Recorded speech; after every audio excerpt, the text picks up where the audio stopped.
Ya. Nah, tolong bujuk saya supaya sholat. Puasa saya lakukan, semua saya lakukan kecuali sholat.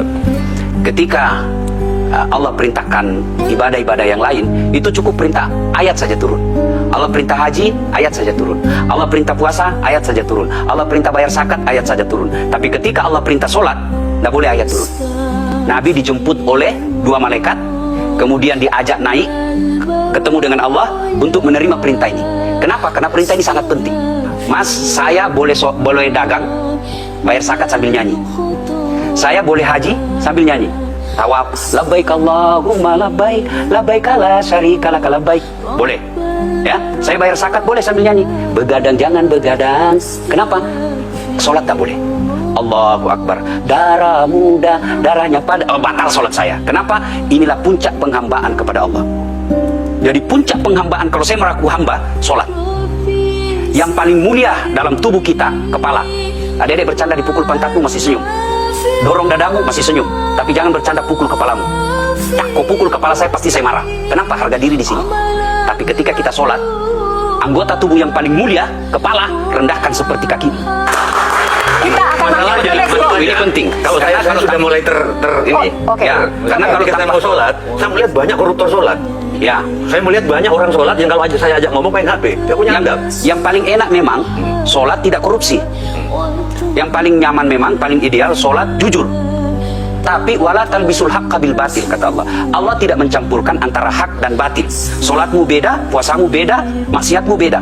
Itulah sehingga Allah hadirkan 2 malaikat, Rakid dan Atid, mencatat yang baik di baik, yang salah salah. Tapi ini setan kan tidak membiarkan itu. Maka setan masuk. Nah, dia sholat tapi dia korup.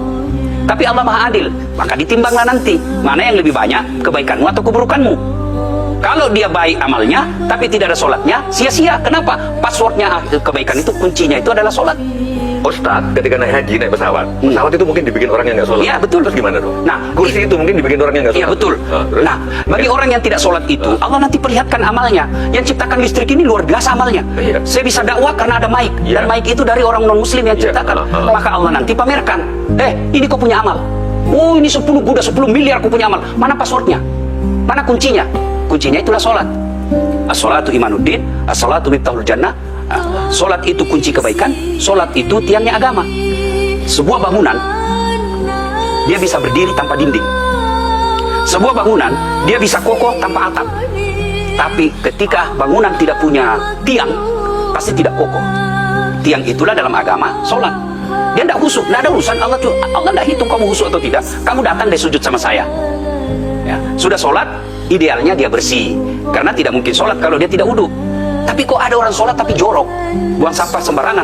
Itulah keberhasilan setan menggoda kita. Itulah sebabnya kita minta perlindungan kepada Allah. Kenapa ketika melontar 3 jumroh, orang haji kan melontar 3 jumroh, satu tiang 7 batu. Kenapa tidak dikumpul saja itu, satu kali lempar, tak.